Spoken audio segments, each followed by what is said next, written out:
Sure, Coach. I've been asking a bunch of questions about Brandon Armstrong, so I guess you're the right guy to ask about. Just what are his strengths as a quarterback, you feel like, in it?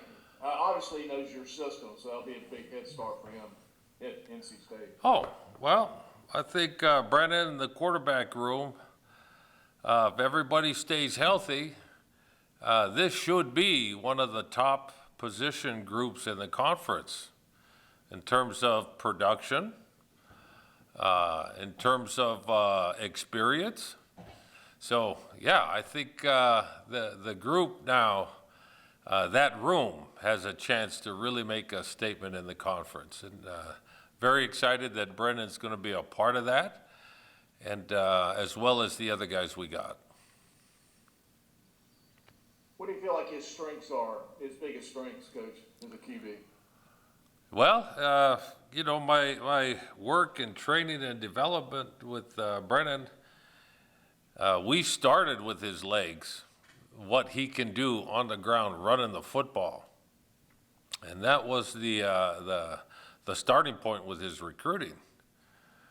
Once he got on campus, I was like, whoa, dang, this guy could really throw the football.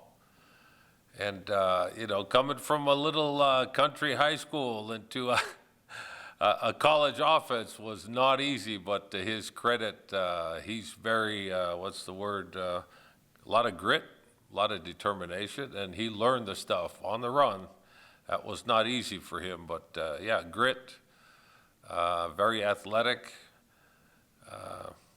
and turned out he could really sling the ball. Todd? Yeah, Coach, what do you think of the wide receivers you guys have? Obviously, you lose a couple, but you got some, seems like you have some good experience coming back. Yeah, and we're just starting down the road with developing our receiving core. You know, we, typical to the air raid system, we've split the workload inside-outside. As we go down the road, that's the beginning part of spring, but as we go down the road, a lot of those lines will be blurred, inside versus outside receiver stuff, but we needed to have a starting point. So a lot of experience with Coach Phillips being here and me just being new on board. We looked at the workload and we began to divide and install and do stuff along those lines. So looking at it, just initially, we're going into spring. There's not a lot of returning experience with production. That we have our work cut out for us, but I believe there are pieces in place here that could be very fun and exciting to work with. Also, Coach, how will the reps, the quarterback reps, how will they be doled out come practice time? Just in a rotational fashion, because we don't have a starter. So, you know, I've allowed every one of our position coaches to monitor that and to introduce a rotation that gives us an opportunity to evaluate. And it's not just quarterbacks that way, but all positions will be monitored and evaluated. So no, we don't have a starting deal, but it's more of a rep rotation type thing. So we'll be rotating based on just number of reps. So no, we don't have a starter. Position coaches will monitor the reps, and that will be how we start spring ball. James? Coach, I know you're putting a system in place, but I'm interested as a play caller, once you get into game situations, are you looking at it as a system, or is it more trying to get the ball to specific guys? How do you view it on game day? To me, those are the best systems. The systems that get the ball to your best guys. And like I said, I don't really quite know who those guys are. Undiscovered country here. But dang, the pieces January and February, and I studied the bowl as well. I do believe there are pieces in place. But how those pieces work together and how they connect, we are just starting on that road. Yeah, and I just wanted to ask you, obviously you played it at Syracuse, or coached at Syracuse with a 3-3-5 defense opposite you. Do you feel two units have to kind of mirror each other and work together? Is that something that goes into building a game plan and all those things? Yeah, I think your best teams are complementary, no doubt. And a lot of that has to do with the orchestration and direction of your head coach. And the little I've been in the program, oh my gosh, we have an excellent head football coach. And man, I kind of know what I'm talking about, as you can see the gray in the hair. That is how it gets pulled all together, that central focus. And so no, it's not just one side or the other pulling this way or that way. The best teams are guided by the best head coaches, and those things come together with the best design. And like I said, just being here, the little that I have, I'm very encouraged that this can be an excellent, excellent football team. Thanks, Coach.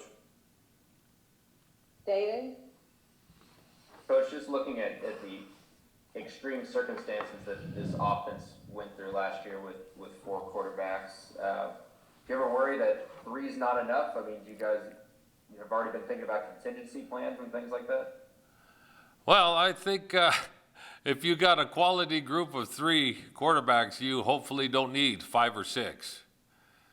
You're going to find a high performer in that room with those 3 young men.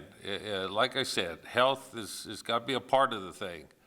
But no, the production is there. The experience is there.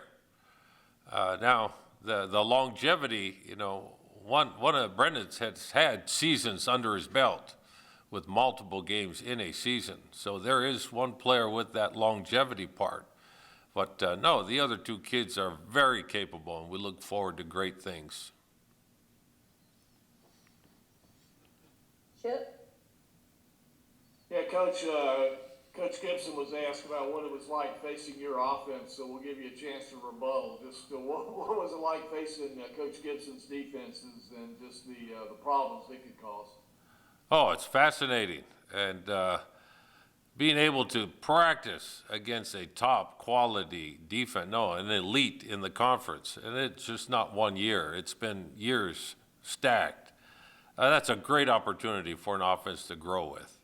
And so we look forward every day in spring, every day in fall camp, as much as we can expose our offensive unit to 11-on-11 matchups with a D that's well orchestrated, well coordinated. No, that's hugely valuable.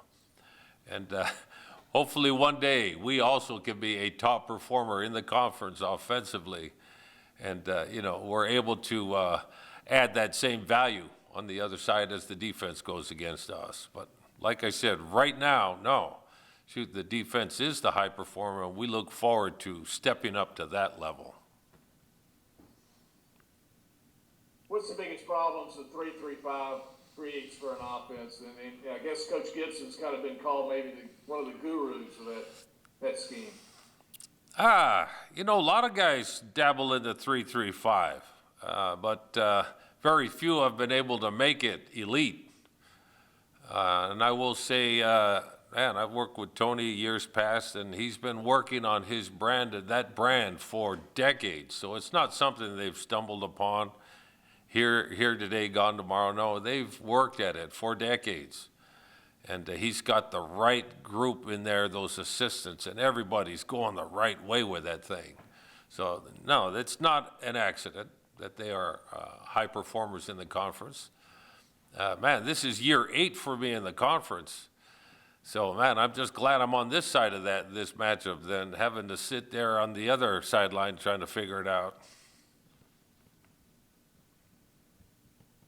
Do we have anything else for Coach Anae? All right, Coach, thank you. All right, thanks, guys.